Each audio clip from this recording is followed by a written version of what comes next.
ask you a question? Yes. Can I ask you just like an honest question? It's been curious to me because I just want to know, like, how do you feel about this whole situation? Seriously, I'm not here to bash you. I'm not about that. You know what I mean? Can we walk and talk? Of course, absolutely. You mind if I record you? Yes. I won't put your face. Are you a reporter?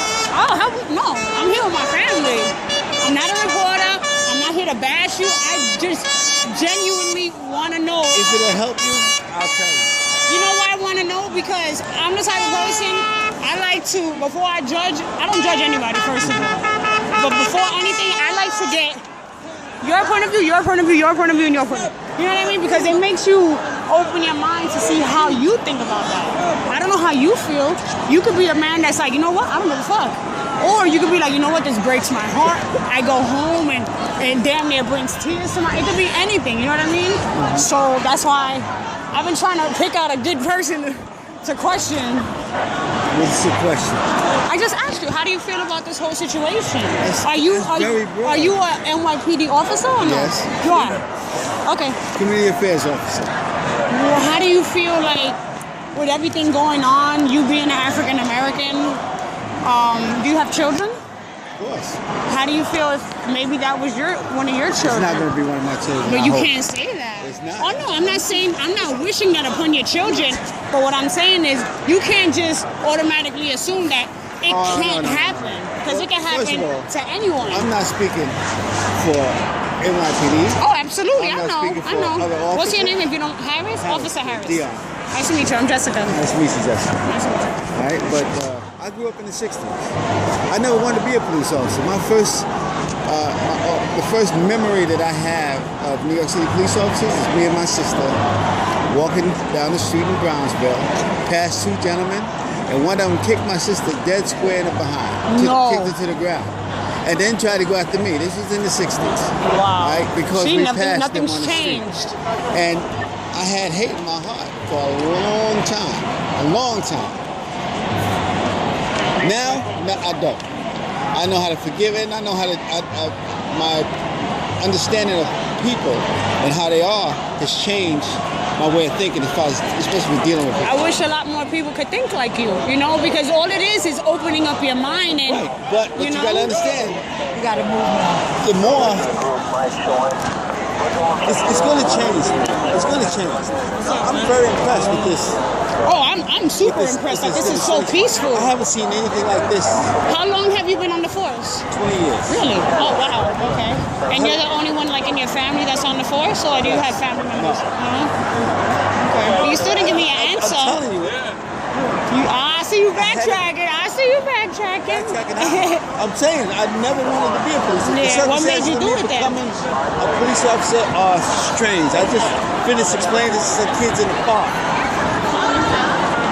I wanted to be sanitation or transit, right? But I didn't get or Con Ed or something like that. But this came, well, actually, corrections called me, and then I said, no, I can't live my life in a box. Right. So this happened the very next day, and I was like, I don't know why I even took that test, but I was very curious. And you wound up passing it?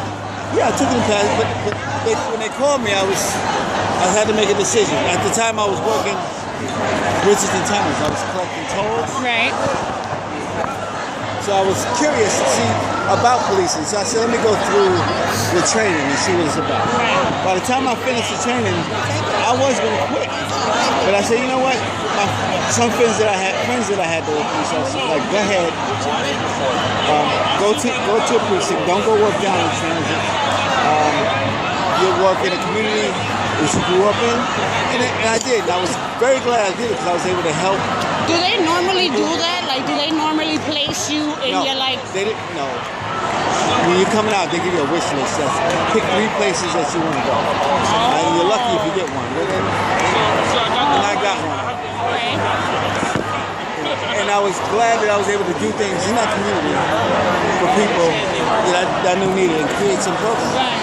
But that's not the consistent picture of each police officer that comes out of the academy. That's just my story. Right. As for, do you have any regrets?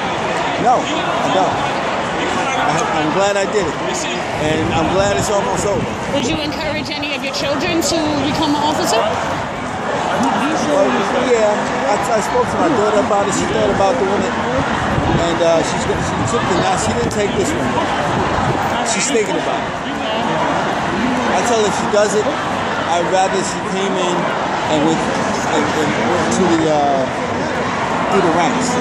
Like, to start off from the bottom and then work your way up. You have to start off from the bottom, but some people start at the bottom straight. Like I'm still a police officer. Okay, I see what you're saying. Right. I would like her to be a higher rank. Right. If she, I told her she's gonna do it.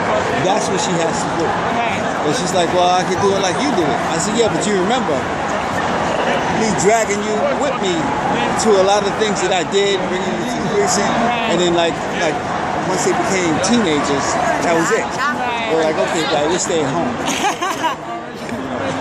But I used to take them to everything I did, with PAL, with the trips, and I put them through the camp. Right.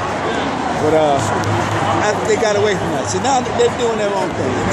Everybody should decide or learn to do their own thing. Yeah, absolutely. That's why I have my son here, because, you know, my son is only 12, but I speak to him about a lot of things that normal parents won't speak to their 12-year-old about. Right. And that's only because he's very advanced for his age. And I literally talk to him every day. Like, I give the pep talk faithfully every single day. And I need to do that. My son is a very good kid. He's an honors student. He's in honors classes, you know, but I still feel like as a mother, I need to stay on top of him because anything is possible, you know, and I need to warn him about things that happen. How's everybody? Good. Keep him grounded. Absolutely. I tell him to remain, where you going? I tell him to remain humble at all times because, you know, we're not rich, but we're rich with love. You know, we have a home over our heads. We have food in our fridge, and that's all we need. I don't need to be rich. You know, I'm not with the fame and the spotlight. I don't like that. But thank you so much. You're quite welcome. It was a pleasure meeting you. And thank you. And you be safe out there, right? Really, you know, I'm gonna tell you right now, it's really unfortunate that you have people that categorize all police officers because, in my eyes, there's bad apples in everything. Yeah, you know, we ride motorcycles. There are effed up people in the motorcycle community. Any job you have, they're gonna have effed up people there, you know? So that's why I can't wait to retire. I'm gonna get my motorcycle and move south. Holla! You know? Yeah, get away from the potholes, right? The roads are more conducive to ride. Oh yeah, trust me, I know. You can almost close your eyes if she's like an around the world rider. Cross country. Not cross country, like around the world. But let me ask you, don't your hands get sleepy? No, she's used to that stuff. You get used to it. They can cramp up. Yeah. When I first, especially in here, now I keep them loose. I flex them. If I'm doing more than 12 hours, and so yeah, I got it. But they also have the thing on the throttle where it's like, what's that thing called? The attachment? And it's like when you have your hand on the throttle, your hand just rests on it. Some of the bigger Harleys have cruise control. Don't even worry about that shit. Get you a Harley or Goldwing with cruise control. One Harley that had those high handlebars. Now those will make your arms tired. Right. They make my arms tired.